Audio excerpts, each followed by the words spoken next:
अस्सलाम वालेकुम। Insight with Fawad Khurshid के साथ मैं हूँ उस्मा खान रूमी। नाज़रीन, गुज़श्ता 2 रोज़ में हमने देखा कि पाकिस्तान स्टॉक एक्सचेंज में नए रिकॉर्ड्स कायम हुए और इस हवाले से वज़ीर ममलकत बराए इत्तलात फ़ारूक हबीब का ये कहना था कि इससे सरमायाकारों का पुख्ता एतमाद मज़ीद कामयाबियों की राहें खोलेगा। दूसरी तरफ अगले साल का मालियाती बजट आने वाला है और हुकूमत ने IMF को आगाह किया है कि अगले माली साल का टैक्स हदफ 5,800 अरब रुपए रखेगा। इसके अलावा 350 अरब रुपए के इजाफी टैक्स की भी तजवीज़ दी गई है। इन्फ्लेशन रेट हम देख रहे हैं कि पहले ही 9% है और अगले साल के लिए हुकूमत का ये कहना है कि हम इसे 8% पर लाएंगे और 8% पर बरकरार रखने की कोशिश करेंगे। मगर सवाल ये है कि मज़ीद टैक्स लगेंगे तो इन्फ्लेशन रेट कैसे कम हो पाएगा या इवन मेंटेन हो सकेगा? क्या हुकूमत टैक्स रिफॉर्म्स लाने के हवाले से कोई इक़दामात करने जा रही है और क्या पाकिस्तान में इकनॉमिक रिकवरी हो रही होती नज़र आ रही है? इन तमाम मौज़ूआत पर बात करने के लिए हमारे साथ मौजूद हैं टैक्स उमूर के माहिर अशफाक तोला साहब, जो कि मईशत पर भी गहरी नज़र रखते हैं। अशफाक तोला साहब, प्रोग्राम में आपको खुशामदीद कहती हूँ। अशफाक साहब, गुज़श्ता 2 रोज़ नए रिकॉर्ड कायम हुए पाकिस्तान स्टॉक एक्सचेंज में, तो क्या सरमायाकारों को ये जो हमें नए रिकॉर्ड्स नज़र आ रहे हैं ये इन्वेस्टमेंट की तरफ माइल कर सकेगा और क्या ये मईशत की तरफ मईशत की बेहतरी की तरफ इंडिकेट करता है?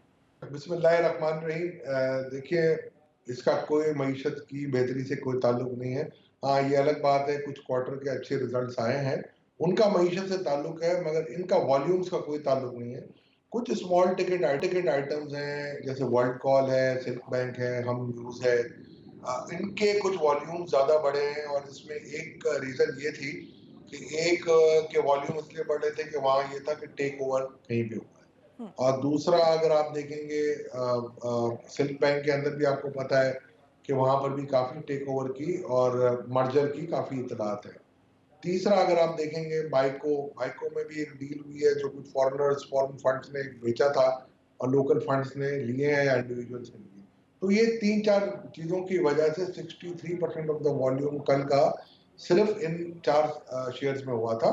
तो और एक ही स्क्रिप्ट में वर्ल्ड कॉल में 43.26% हुआ था। तो उसका मईशत से मेरा ख्याल है दूर दूर तक इस वॉल्यूम का ताल्लुक नहीं हुआ। जैसे मैंने आपको कहा कि यस, रिजल्ट्स अच्छे आ रहे हैं क्वार्टर वाइज, तो थर्ड क्वार्टर के अच्छे रिजल्ट आए हैं, तो मैं समझता हूँ ये एक रैली इस वजह से हो सकती है। और कुछ ऐसी स्क्रिप्ट्स हैं जो टेक्नोलॉजी से रिलेटेड है या टेलीकॉम से रिलेटेड है, उनमें कुछ एक्विजिशन मर्जर की आ रही है और कुछ उसको मेरा ख्याल है वो they are spreading their wings in different other businesses. तो वहां पर इसकी वजह से ये काफी आपका हलचल हो रही है। सही। अशफाक साहब, हुकूमत ने जो IMF को आगाह किया है कि वो अगले माली साल का जो टैक्स हदफ है वो 5800 अरब रुपए जो है वो रखने जा रहा है और मज़ीद 350 अरब रुपए भी रखने की तजवीज़ है। लेकिन हमने कुछ माह पहले देखा कि हुकूमत की तरफ से 6000 अरब रुपए का टारगेट दिया गया, लेकिन चंद ही माह में हमने देखा कि इसमें 200 अरब रुपए की कमी आ गई। क्या ये अचीवेबल टारगेट है अभी भी? देखिए उस्मा, मैंने पहले भी ये मीडिया पे कहा था और जब 6000 अरब की टारगेट सेट हो रहे थे IMF से नेगोशिएशन के टाइम पे, उस वक्त मैं ऑन रिकॉर्ड हूँ मीडिया पे, और आप क्लिप मेरी उठा सकती हैं शादेब खानजादा के प्रोग्राम की, तो मैंने कहा था ये नामुमकिनात में से। अभी अगर फर्ज करें 4700 अरब का टारगेट आप अचीव करते हैं, इस मरतबा जो आपने 4009 से 963 से कम करके 4700 अरब पे लेके गए हैं, तो अगर मैं उसमें भी अगर जो हुकूमती अहदाफ हैं, जो शरह नमो का हदफ है हमारा, और अगर मैं देखूं 5.2 और जो हमारा अफराद दर 8% है, और अगर मैं इन दोनों को जमा भी कर लूं और उसके बेस पर रिवाइज रेवेन्यू टारगेट देखता हूं, तो 5300 और कुछ अरब बनता है। और इसमें अगर 350 अरब, जिसमें से 326 अरब सेल्स टैक्स की मद में जो विड्रॉल है कंसेशन के, अगर मैं ऐड कर देता हूँ, फिर भी 130 अरब ऐसे रहते हैं जिनका कोई वाली वारिस नहीं होगा। और जब वो 130 अरब की वजह से मैं एडमिनिस्ट्रेटिव करूंगा उसमें, तो वो इन्फ्लेशन ही ऐड होगा। एक तो 300-350 अरब का इन्फ्लेशन ऐड होगा, और एक ये 130 अरब का, हम्म, तो आपका इन्फ्लेशन काफी बढ़ जाएगा और इकोनॉमी आपकी सफोकेट हो जाती है। तो फिर इसी वजह से आप देखें 4 सालों में हमने हमेशा ये किया है कि हम टारगेट को डाउनवर्ड रिवाइज कर रहे हो, हम्म, और इन फिगर्स के ऊपर भी मेरा ख्याल है जो लास्ट ईयर की फिगर थी 3,997, उसमें भी काफी क्वेश्चन मार्क्स हैं, क्योंकि 101 अरब हमने सप्लीमेंट्री ग्रांट से पे किया, जो पाकिस्तान की तारीख में पहली दफा हुआ था।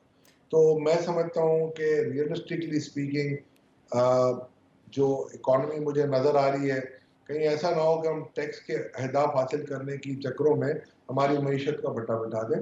तो ये रियलिस्टिक नहीं है, हमें 5,300 400 से ज़्यादा हमें वो टारगेट नहीं लेना चाहिए, और मीशत को आप चलने दें। आपको ये सोचना चाहिए कि मीशत चलेगी तो टैक्स मिलेगा, ना कि ये आपको सोचना चाहिए कि टैक्स कलेक्ट कर लूँ और मीशत चल पड़ेगी। हम्म। तो ये मेरा ख्याल है, let the economy to drive the taxation and not taxation to economy. सही, इशफाक साहब आपने कहा कि मज़ीद टैक्स लगेंगे तो इन्फ्लेशन रेट बढ़ेगा, तो ऑलरेडी 8% हमारा इन्फ्लेशन रेट है, तो इससे तो जीडीपी बहुत मुतासर होगा। इस वक्त 9% है, 8% नहीं है ईयर ऑन ईयर, और अगले साल का टारगेट आप 8% दे रहे हैं। हम्म, अच्छा, ये सिमुलेशन होती है, और ये आपको पता है जीडीपी की कैलकुलेशन जो पहला साल होता है वो प्रोविजनल होता है।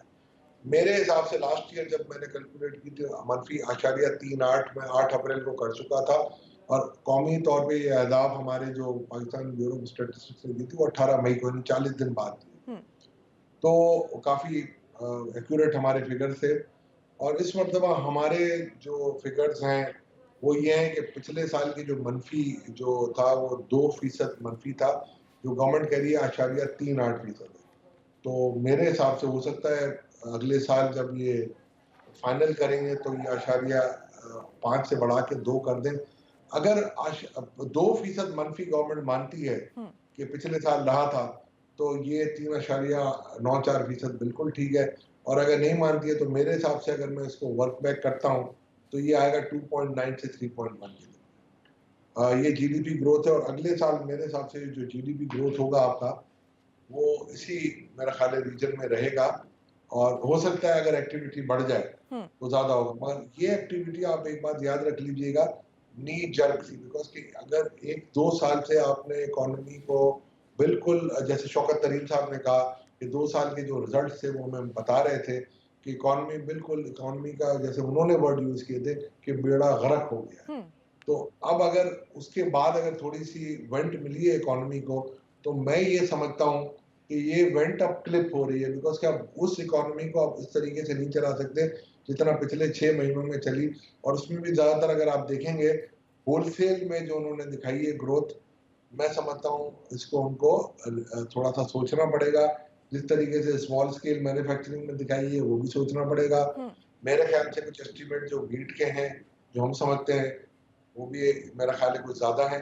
तो इन सबको मेरा ख्याल है अगले साल जब रिवीजन होगी तो उसमें कमी नजर आएगी, या आज से अगले साल जब फाइनल होंगे तो भी कमी नजर आएगी। तो अशफाक साहब, आप क्या देख रहे हैं कि पाकिस्तान में इकोनॉमिक रिकवरी होती हुई नज़र आ रही है? क्योंकि अभी जो हुकूमत की तरफ से ये गंदम, चावल, कपास और दीगर जो लार्ज स्केल मैन्युफैक्चरिंग है उसकी वजह से उन्होंने कहा है कि पिछले साल तो कोरोना था और अब लॉकडाउन भी नहीं है, कोरोना की वजह से लॉकडाउन था, तो इसमें जो है वो बेहतरी की तवक्को की जा रही है। फिर दूसरी तरफ ये भी कहा जा रहा है कि रिकॉर्ड रेमिटेंसेज आ रही हैं, और पिछले साल की निस्बत अगर गुज़श्ता 9 माह की हम सूरत हाल देखें तो वो तकरीबन $8 बिलियन से ज़्यादा रेमिटेंसेस भी आ चुकी हैं। और चूंकि वो कह रहे हैं ये फॉर्मल चैनल से आ रही हैं, ऑफिशियल चैनल से आ रही हैं, तो इसमें हम बेहतरी देख रहे हैं।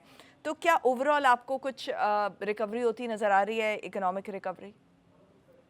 देखिए, लार्ज स्केल मैन्युफैक्चरिंग की अगर आप देखेंगे ना, तो मार्च से अप्रैल का जो डेटा है वो नेगेटिव है। हम्म, ठीक है जी। तो ये भी हुकूमत को सोचना चाहिए, अब मई में क्या होता है, अप्रैल विदा भी, फिर जून में क्या होता है वो देखना पड़ेगा। उन आशारियों से, जिन आशारियों से अगर मैं कंपैरिजन करने जाता हूँ पिछले साल से, तो ऑब्वियसली पिछले साल 3-4 बड़े फैक्टर्स थे जिसकी वजह से ये काफी, आपको मैंने पहले ही कहा था, स्ट्रेंगुलेट हो गई थी। सबसे पहला था आपका इंटरेस्ट रेट। इंटरेस्ट रेट आपका 13, 13.25% था, फिर उसको कम किया गया, हम्म, और आपने कम किया फरवरी मार्च तक जाके, और इसके इफेक्ट आपको मिलने शुरू हुए जुलाई के बाद। तो एक तो वो बड़ा फैक्टर था जो मैं 2 साल से कहता आ रहा था कि आपका इंटरेस्ट रेट 7% होना चाहिए था और आप 13.25 पे रख रहे थे। हुँ, तो उसने बहुत बड़ा आपका एक नेगेटिव रोल प्ले किया। दूसरा आपकी जो रैंपेंट डिवैल्यूएशन जो आपने की थी, अ, 135 से 118 से ले जाके आप 168 तक पहुँच गए थे, उसने एक अनसर्टेनिटी सी क्रिएट कर दी थी। तीसरा आपकी जो फंडामेंटल्स या पॉलिसीज़ हैं बिज़नेस रिलेटेड, वो काफ़ी बम्पी राइड्स फेस कर रहे थे। कभी आप कंसेशन देते हैं, कभी आप विथड्रॉ कर देते हैं। हुँ, तो ये वो इनडिसाइसिवनेस थी जिसकी वजह से हमें काफ़ी नुकसान पहुँचा था और अब हमें लॉन्ग टर्म पॉलिसीज़ लेनी पड़ेगी। और आपको ऑब्वियसली जैसे शौकत तरीन साहब कह रहे हैं, हमें आईएमएफ से रीनेगोशिएट चीज़ें करनी पड़ेंगी, हुँ। जो कि मेरा ख़्याल है वो उनकी टीम कर रही है। तो इकोनॉमिक रिकवरी का जहाँ तक आपका ताल्लुक है, यस, इकोनॉमिक रिकवरी इसलिए हुई थी कि जब आप माइनस से प्लस में आते हैं, तो ऑब्वियसली एक्टिविटी होती है। हुँ, और लार्ज स्केल में जो सबसे बड़ी आपकी जो आई है, वो सीमेंट में, स्टील में कंस्ट्रक्शन पैकेज की वजह से आई है। मैं समझता हूँ आपने जो कंस्ट्रक्शन को पैकेज दिया, जिस तरीके से नो क्वेश्चन आस्क वाला, इसी तरीके से आपको इंडस्ट्री में भी देना पड़ेगा। ऑब्वियसली आपको एफएटीएफ की गाइडलाइंस और रेगुलेशंस को ख्याल रखते हुए, हुँ। इन सारी चीज़ों को मरूज़े खातिर रखते हुए आपने ये काम करना है। और इसलिए मैं समझता हूँ कि इसमें एक्सपर्ट कमेटी बिठाएं और उन एक्सपर्ट कमेटी के थ्रू ये काम करें। मैं नहीं समझता कि आप अगर कोई डिसीजन लेंगे और अगर आप सिर्फ इंटरेस्ट टेक केयर करेंगे अपने टैक्सेशन के टारगेट्स का, तो इकोनॉमी को बूस्ट मिलेगा। सही है, तो अशफाक तौला साहब, अभी आपने भी कहा कि 13.25 रहा जब ये इंटरेस्ट रेट, और उसके बाद 7% पे आया तो मईशत में जो है वो बेहतरी आई। लेकिन प्राइवेट सेक्टर में हम देख रहे हैं कि उस तरह से अभी सरमायाकारी नहीं हो रही, तो उनके अभी भी कुछ तहफ़्फ़ुज़ात हैं। तो इन्वेस्टमेंट जब तक बेहतर नहीं होगी, तो जो इकॉनमी की जो बेस है, बेस ग्रोथ है, वो नहीं हो सकेगी। तो फिर इसके लिए हुकूमत को क्या इक़दामात करने चाहिए? इक़दामात, सबसे पहली बात तो ये है कि हमने इनको ये कहा था कि वन विंडो ऑपरेशन रखें तमाम टैक्सेस के लिए। मैं ये नहीं कहता कि एनएफसी के फार्मूले को चेंज करें। हुँ, one window one clearing house होना चाहिए, जैसे बैंकों का होता है।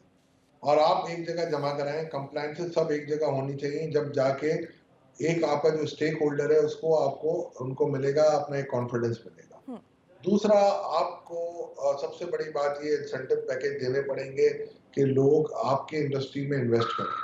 यहाँ पर मसला ये हो रहा है, जितने भी हमारे यहाँ पर जो आज तक इन्वेस्टमेंट्स आ रही हैं, वो सारी की सारी वो इन्वेस्टमेंट्स हैं जो मैं समझता हूँ कि जो ऑर्थोडॉक्स और ट्रेडिशनल उसमें आ रही हैं।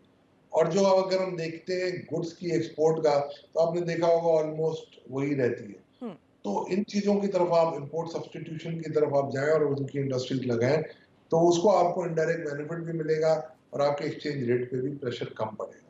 मगर उसके लिए आपको वाज़ेह एक पॉलिसी लानी पड़ेगी, लॉन्ग टर्म स्ट्रैटेजी लेनी पड़ेगी और इसको नी जर के तौर पे ना कहें कि I woke up on the wrong side of the bed और मैंने वो जो पॉलिसी कंसेशन की थी वो खत्म कर दी। दूसरा ये आपको कि अगर आईएमएफ आपके साथ आपकी मईशत के हिसाब से, बिकॉज़ कि आपकी मुतवाज़ी मईशत बहुत बड़ी है। हुँ, आईएमएफ या शायद जो फॉरेन हमारे दोस्त आते हैं पढ़ लिख के, उनको शायद इस बात का अंदाज़ा नहीं होता और मैं समझता हूँ शौकत तरीन साहब बिकॉज़ के बैंकर रहे हैं और उन्होंने काफ़ी अरसा पाकिस्तान में गुज़ारा है, उनको इस बात का पूरा इल्म होगा। मगर अब उनकी जो टैक्सेशन पॉलिसीज़ किस तरीके से बनानी है, वो एक्सपर्ट एडवाइस के साथ बनानी होंगी। ये हम अगर कह दें कि जी जो अमेरिका की टैक्स पॉलिसी मैं यहाँ चला रहा हूँ, नहीं चलती, तो उनको आपको सबको मरूज़ खातिर रखते हुए काम करना है। तो अशफाक साहब, टैक्स रिफॉर्म्स की अगर हम बात करें तो वो हम देखते हैं कि एक रिपोर्ट 2016 में बनी थी और फिर कमेटी भी बनी ताकि उस पर अमल दरामद कराया जा सके, लेकिन उसके बाद हम देखते हैं कि कोई अमली सूरत हाल हमें नज़र नहीं आई, कोई मीटिंग नहीं हुई उस पर। तो आप भी चूंकि इसके मेंबर हैं, तो आपके नज़दीक क्या वजह है कि ये अमली शक्ल क्यों नहीं इख्तियार कर सकी? देखिए, इशू ये है कि अब असद उमर साहब जब आए फाइनेंस मिनिस्टर, उन्होंने मीटिंग कॉल की और वो कोशिश कर रहे थे वो भी, बट इसके बाद मेरा ख्याल है वो मामला थम सा गया। हम्म, और फिर जब शफर जैदी साहब आए चेयरमैन एनपीआर, उन्होंने भी एक दो मीटिंग्स कॉल की, but there after Suman Buchman उमन फम दायर जो वाले साहब हैं। और अब हम अपने अपने तौर पे कर रहे हैं। जैसे मैंने कल अपना एक डॉक्यूमेंट रिलीज किया कि क्या बजट के प्रपोजल्स होने चाहिए। 2 साल तक मैं अनोमली का चेयरमैन रहा, हम्म, एक एक दिन में जो हम चीज़ें करते थे वो कमेटियां बनती हैं और मेरा ख्याल है अभी तक वो इंडिसाइसिव रहती है, बिकॉज के हमें हेल्प नहीं मिलती है। और अगर ब्यूरोक्रेसी हमें हेल्प करे और अगर डेटा सही मायनों में शेयर करें हमसे तो आपको पॉलिसी इन्फॉर्म डिसीजन तो मैं बता सकता हूँ। अगर आप मुझे कहें कि जी एक चीज पे पर्सनली आप अपना ओपिनियन दे दे तो मैं नहीं दे सकता जब तक मेरे सामने पूरी पिक्चर ना हो। आधी पिक्चर से मैं कोई काम ना करना चाहता हूँ ना कर सकता। तो आपके नज़दीक जो है वो हुकूमत को टैक्स रिफॉर्म्स के लिए क्या इकदाम करने चाहिए? इनको एक प्रोफेशनल लोगों पे एक कमेटी बनानी चाहिए, उसको इंडिपेंडेंट होना चाहिए। अगर आप उसको इंडिपेंडेंट रखेंगे और वो जो अगर मशवरे देते हैं और उसकी फिर इम्प्लीमेंटेशन के लिए उसको पीछे भागना पड़े तो मेरा ख्याल है आप सिर्फ वो जो कहते हैं ना गुफ्तन नशिस्तन बर्खास्तन वाली बात करेंगे, रियल टर्म में आप नहीं कर सकेंगे। फिर आपको एक एक्शन प्लान बनाना चाहिए 3-3 सालों का। उस एक्शन प्लान के तौर पे आपको ये काम करना चाहिए और इस वक्त अल्हम्दुलिल्लाह institute of chartered accountants of Pakistan और आईबीए ने मिलके एक रिसर्च का स्टार्ट करना है जिसको इंशाअल्लाह अल्लाह ताला ने मुझे मौका दिया है, मैं इसको हेड करूंगा और वो हम एक्शन प्लान बना रहे हैं आपका पैरेलल इकोनॉमी के ऊपर और टैक्सेशन। तो उसकी अब हम इंशाल्लाह इस बजट के बाद काम शुरू कर रहे हैं और 6 महीने में मैंने प्रॉमिस किया है शौकत तरीन साहब को कि इसकी रिपोर्ट हम आपको दे देंगे। इसके अलावा हमने इनको ये कहा है कि जो 4-5 बड़ी जुरिस्डिक्शन है वो मैं पर्सनली अपने तौर पे करना चाह रहा हूँ। उनके टैक्स लॉज को हम कंपेयर करके उनको देंगे कि पाकिस्तान के टैक्स लॉ को इतने आसान बनाया जाए कि टैक्स पेयर भागा हुआ है, ना कि उसको ये एहसास हो कि जी टैक्स ऑफिसर मेरे अगर ऑफिस पे आया तो एक मौत का फरिश्ता है जिसको मैं घर का दरवाजा नहीं दिखाऊं। सही। अपकमिंग बजट को कैसे फोरसी कर रहे हैं? देखें ये तो मुझे भी नहीं पता। मैं हमेशा मस्ती करता हूँ लोगों के साथ, एक लाइटर मोड पे कहता हूँ कि बहुत सख्त बजट आने वाला होता है तो हम कहते हैं मौला बजट है, ठीक है जी। और बहुत नरम आता है तो वो हम कहते हैं पोला बजट है, नहीं मतलब भोला भाला सा बजट है। तो मेरी तो हमेशा ये राय होती है कि ना मौला बजट हो ना पोला बजट हो, सिर्फ तोला बजट होना चाहिए। मगर वो ये होता है कि मिड वे थ्रू करें जहाँ सिस्टम्स भी ठीक हो जाएं, आपके टैक्स रिफॉर्म्स भी हो जाएं और रेवेन्यू भी कॉम्प्रोमाइज ना हो। मगर इसके लिए काफी मेहनत और हिम्मत की जरूरत है और आईएमएफ के चुंगल में रहते हुए तोला बजट नहीं आ सकता, मौला बजट ही आ सकता। सही। नजरीन, अशफाक तोला साहब का टैक्स रिफॉर्म्स के हवाले से ये कहना था कि एक कमेटी बनानी चाहिए और जो कि इंडिपेंडेंटली जो है वो काम कर सके। ब्रेक पर जाएंगे और वापस आकर बात करेंगे नून लीग में जो दो वाज़े मुनक़सिम बयानिए नज़र आ रहे हैं, इनमें जीत किसकी होगी। हमारे साथ रहिएगा।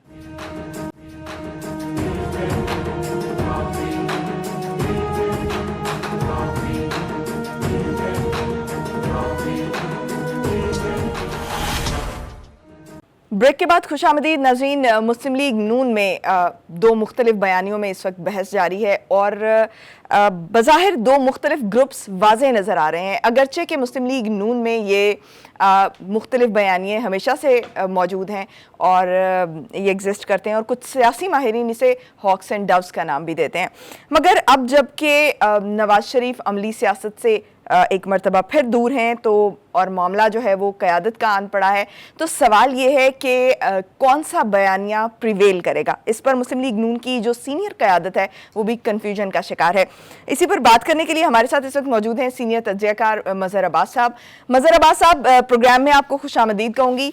मज़हर अब्बास साहब, दो मुख्तलिफ बयानिए हम देख रहे हैं, अगरचे ये सिचुएशन जो है वो नई नहीं है। अगर हम 2000 की बात करें तो कुलसूम नवाज जब मंजर आम पर आई और नवाज शरीफ अमली सियासत से दूर हुए तो उनका जो जारहाना अंदाज था उसकी वजह से भी ये कहा जा रहा था कि जो पार्टी है उसमें मुनकसिम पार्टी जो है वो मुनकसिम हो जाएगी।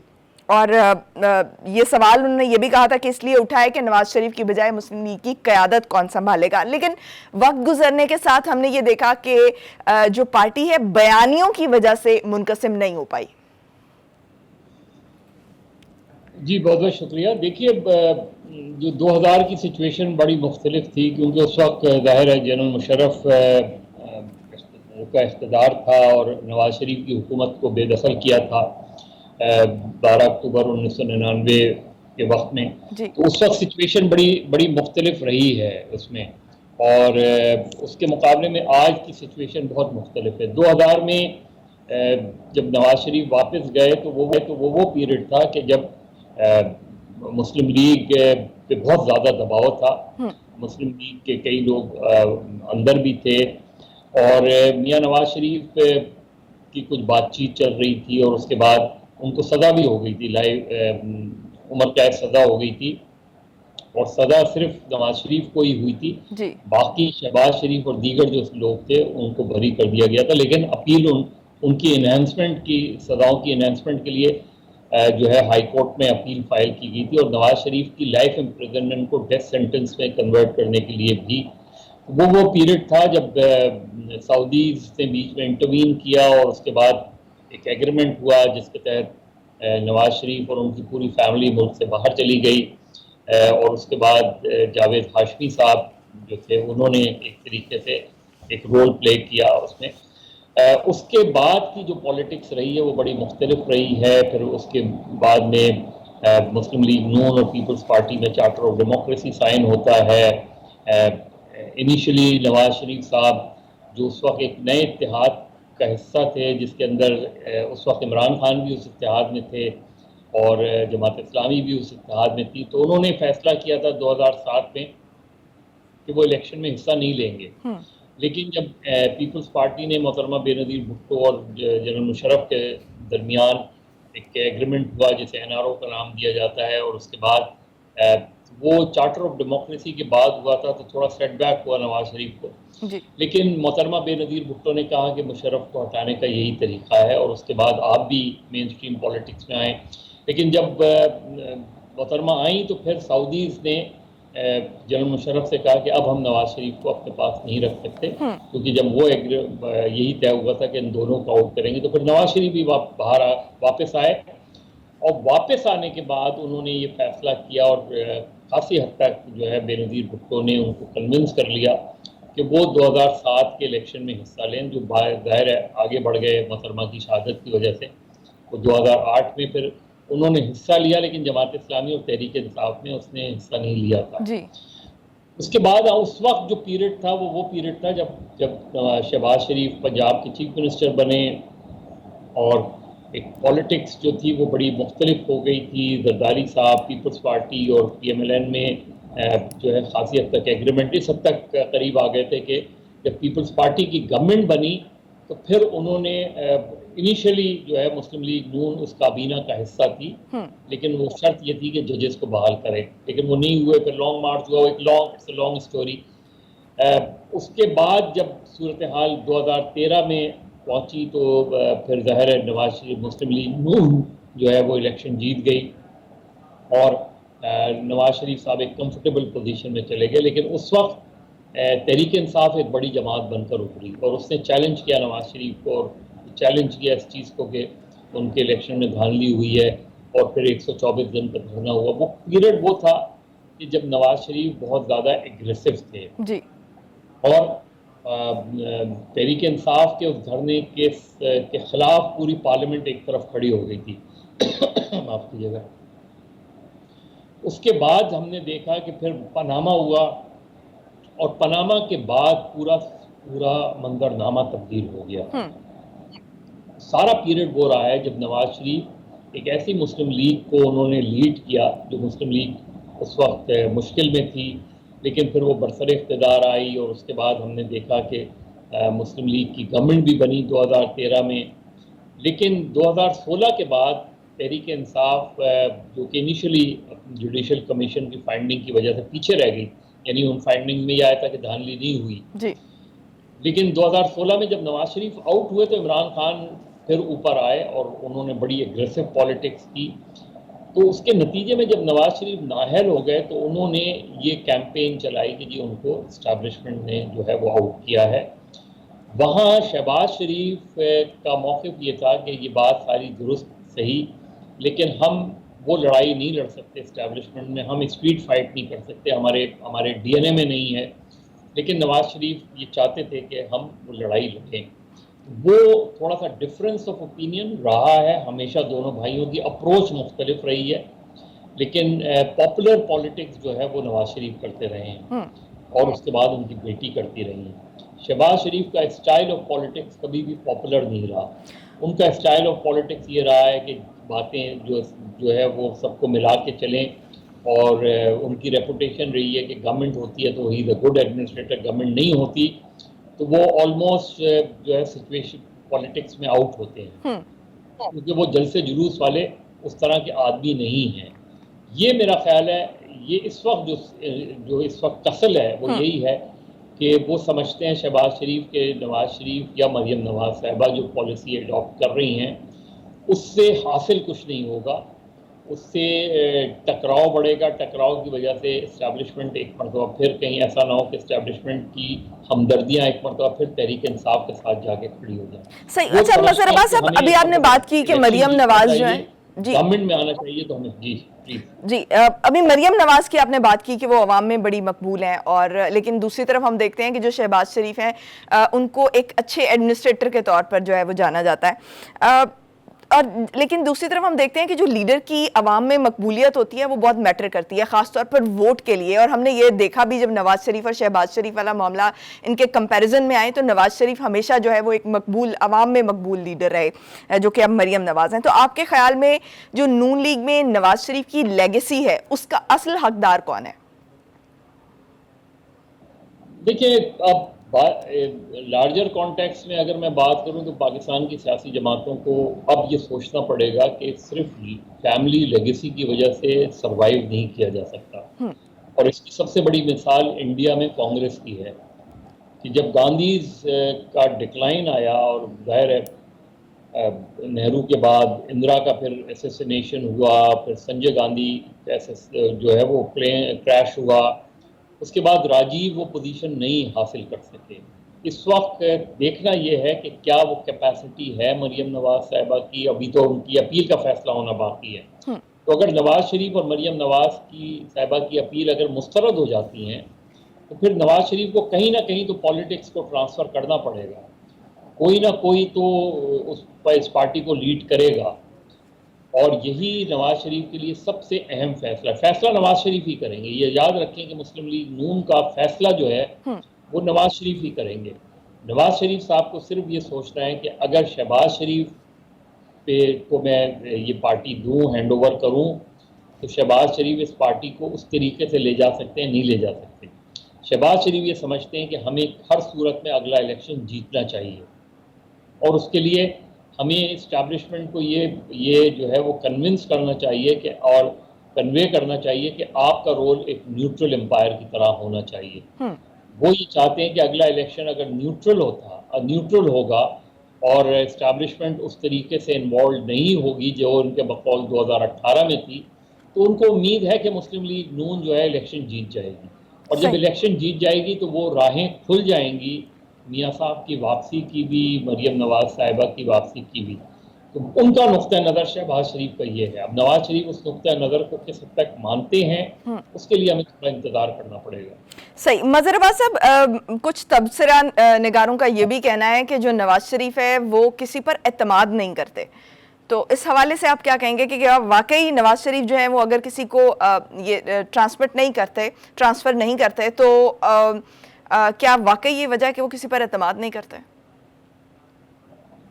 नहीं, हमारी पॉलिटिक्स में जो है इनसिक्योरिटी रहती है लीडर्स को कि कोई कहीं मैं अगर इसको पार्टी हैंड ओवर करूं तो ये पार्टी बिल्कुल ही बैठ ना जाए। लेकिन मेरा ख्याल है वो अल्टीमेटली शहबाज शरीफ पे एतमाद करेंगे। तो शहबाज शरीफ के हवाले से उनकी वो ये है कि शहबाज शरीफ शायद उतने स्ट्रॉन्ग लीडर नहीं हैं और उस तरह की स्ट्रॉन्ग पोजीशन नहीं ले सकते जो उनके बकौल वो ले सकते हैं। जब चॉइस नहीं होगी उनके पास तो अल्टीमेटली पार्टी जो है वो शहबाज शरीफ को ही देंगे। वो शहबाज, या अगर बिल्कुल ही कोई लड़ाई शार्प हो जाती है मुस्लिम लीग नून में तो फिर शायद खाकान अब्बासी या एहसन इकबाल, इस तरह के लोग जो इस वक्त नवाज शरीफ और मरियम नवाज साहिबा के साथ ज़्यादा क्लोज हैं, ज़्यादा अटैच्ड हैं, एंड कि उनको दें। लेकिन ये बड़ा फैसला होगा नवाज शरीफ का अगर ऐसा फैसला करते हैं, लेकिन ये खारिज इम्कान नहीं है। लेकिन वो सिर्फ उस सूरत में होगा जब बिल्कुल स्प्लिट जो है वो वादे हो जाएगी, जो कि अभी तक नहीं है वादे। तो मजहर साहब, अगर कंट्रोल, पार्टी का फुल कंट्रोल जो है वो शहबाज शरीफ को दे दिया जाता है और नवाज शरीफ ये देते हैं, तो नवाज शरीफ का बयानिया और जो इस बयानिए के हामी हैं वो नाराज नहीं होंगे? नहीं, तो नवाज शरीफ साहब जब उनको कन्विंस करेंगे, नवाज शरीफ साहब अपनी पोजीशन वादे करेंगे, तो मेरा ख्याल है लोग नवाज शरीफ को, जो उनके फॉलोअर्स हैं, उन्हें फॉलो करते हैं। वो ये नहीं देखते कि उस पॉलिसी में कितनी तब्दीली आई है, कितना स्टांस चेंज हुआ है, क्योंकि बुनियादी स्टांस नवाज शरीफ का वही रहेगा, और शायद पब्लिकली शहबाज शरीफ भी वही बात करें जो नवाज शरीफ के स्टांस है। मां से बायस के वो उस तरह की ना तकरीर कर सकते हैं, ना शायद वो करेंगे एंटी एस्टेब्लिशमेंट। और वो उनकी भी कोशिश ये शहबाज शरीफ के, नवाज शरीफ भी थोड़ा सा सॉफ्ट हो जाएं ताकि चीज़ें बेहतर हो सकें। वो दूसरे अंदाज में लेके पार्टी को थोड़ा शहबाज शरीफ चलना चाहते हैं। वो समझते हैं कि ग्राउंड रियलिटी ये है कि हम अगर टकराव की पॉलिसी अडॉप्ट करेंगे तो टकराव के नतीजे में सिर्फ हम जख्मी होंगे, दूसरा जख्मी नहीं होगा। सही। तो मजहर जमाल साहब, ये जो नवाज शरीफ का बयानिया है वोट को इज्जत दो का, ये कमज़ोर नहीं पड़ जाएगा आवाम की नज़र में, और जो जमहूरियत पसंद जो इस वक्त उनके साथ खड़े हुए हैं? ये तो डिपेंड करता है ना कि शहबाज शरीफ कौन सी, शहबाज शरीफ कोई जो है वो कौन सी पॉलिसी लेके आगे बढ़ती हैं। शहबाज शरीफ एक मफाहमत ही तो चाह रहे हैं, ताकि राह मार हो, ताकि स्मूथ सेलिंग हो, ताकि अगले इलेक्शन में जो है वो मुदाखलत ना हो। वो बुनियादी तौर पे ये वो लड़ाई की पॉलिटिक्स के खिलाफ है, शहबाज शरीफ कॉन्फ्रेंटेशन के खिलाफ है। लेकिन जहाँ तक पोजीशन लेने की है तो वो पोजीशन तो लेंगे शहबाज शरीफ, और जाहिर है तो शहबाज शरीफ को थोड़ा सा आगे बढ़ना पड़ेगा और नवाज शरीफ को थोड़ा सा पीछे हटना पड़ेगा। तो जिस तरह से अभी अब्बासी साहब बयान दे रहे हैं, जैसे पीडीएम वाले मामले पे पीपल्स पार्टी अगर इसमें आएगी तो जो है वो सियासत छोड़ देंगे, तो इस तरह के बयानात से इनको पीछे नहीं हटना पड़ेगा फिर? क्योंकि शहबाज शरीफ ये चाहते हैं कि पीपल्स पार्टी जो है वो पीडीएम में आ जाए। इसमें भी इख्तलाफ है दोनों ग्रुप्स में। अभी देख लेते हैं, आज मुलाकात है शहबाज शरीफ की मौलाना फजल रहमान के भी दूसरे लोगों के लिए, लेकिन शहबाज शरीफ समझते हैं कि पीपल्स पार्टी को एक बड़ी सियासी जमात है अपोजिशन की, और पीडीएम में जो भी जमातें हैं उनमें पीपल्स पार्टी गालिबन मुस्लिम लीग नून के बाद सबसे बड़ी जमात है। तो पीपल्स पार्टी को निकालने का फैसला उनके नज़दीक गलत फैसला है। पीपल्स पार्टी से वजाहत ली जा सकती है, बैठ के ली जा सकती है, लेकिन शो कॉज नोटिस वगैरह वो समझते हैं जब आप इशू करते हैं तो आप एकदम इस पार्टी को जो है दीवार से लगा रहे हैं। पीपल्स पार्टी दायरे पलट के नहीं आएगी उस सूरत में। एएनपी ने ऑलरेडी कह दिया कि हमें कोई ज़रूरत नहीं है। तो शहबाज शरीफ चाहते हैं कि इन पार्टियों को वापस लाया जाए।